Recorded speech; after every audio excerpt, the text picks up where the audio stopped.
നമ്മളെ സുപ്രീമിന്റെ repair coupler ചെയ്തപ്പോഴേ അത് എങ്ങനെ ഫിറ്റ് ചെയ്യാന്ന് കാണിച്ചു തരാൻ പറഞ്ഞായിരുന്നു. നമുക്ക് നോക്കിയാലോ. ഇതാണ് സുപ്രീമിന്റെ റിപ്പയർ കപ്ലർ.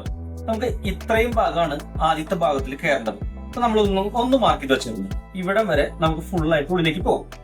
ഇനി നമുക്ക് ഈ സൈഡ് നോക്കിക്കഴിഞ്ഞാൽ നമുക്ക് ഇത്രയാണ്, കുറച്ചാണ് നമുക്ക് കയറേണ്ട ആവശ്യമുള്ളൂ. ഇവിടം വരെയാണ് ഈ സൈഡിൽ കയറേണ്ട ആവശ്യമുള്ളൂ. ഇതാണ് സുപ്രീമിന്റെ റബ്ബർ ലൂബ്രിക്കന്റ്. ഇതാണ് നമ്മുടെ ചേമ്പറൊക്കെ നമ്മൾ കാണിച്ചിട്ടുണ്ടായിരുന്നല്ലോ. അതിലൊക്കെ നമുക്ക് ലൂബ്രിക്കന്റ് ആയിട്ട് യൂസ് ചെയ്ത മെറ്റീരിയൽ ആണ്. ആരും ഗ്രീസ് ഒന്നും പെട്ടെന്ന് യൂസ് ചെയ്യരുത്. കാരണം എന്തെങ്കിലും കെമിക്കൽ റിയാക്ഷൻ വന്നാൽ റബ്ബർ പൊട്ടിപ്പോകാൻ സാധ്യതയുണ്ട്. അപ്പോൾ ഈ ലൂബ്രിക്കന്റ് തന്നെ ചോദിച്ചു വാങ്ങാൻ വേണ്ടി ശ്രമിക്കുക.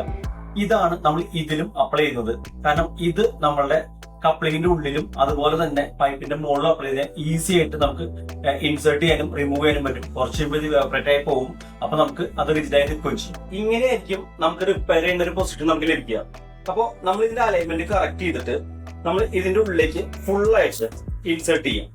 ഫുൾ ആയിട്ട് ഇൻസേർട്ട് ചെയ്ത് കഴിഞ്ഞാൽ ഇത് നമുക്ക് പുറത്തേക്ക് അലൈൻമെന്റ് കറക്റ്റ് ആയിട്ട് കിട്ടി. ഇനി അതിന്റെ സ്ട്രെയിറ്റ് ലൈനിലേക്ക് കൊണ്ടുവന്നിട്ട് തിരിച്ച് അവിടേക്ക് പുഷ് ചെയ്യാം. പുഷ് ചെയ്യുമ്പോൾ എന്താണെന്ന് വെച്ച് കഴിഞ്ഞാൽ നമ്മുടെ ഈ പൈപ്പിന്റെ സെക്കൻഡ് ലൈനിലേക്ക് നമ്മൾ എത്തിച്ചേർന്നു കഴിഞ്ഞാൽ ഇതിന്റെ ഇത്രയും ദൂരം കപ്ലിങ്ങും ഇതിന്റെ ഫുൾ ആയിട്ട് കപ്ലിംഗ് നമുക്ക് കയറി കഴിഞ്ഞു. നമുക്ക് ഇത് റിപ്പയർ ചെയ്യാൻ വേണ്ടി വളരെ ഈസിയാണ്. പെട്ടെന്ന് യൂസ് ചെയ്യാൻ പറ്റുന്ന മെത്തേഡാണ്. നന്നായിട്ട് റെക്കമെൻഡ് ചെയ്യും.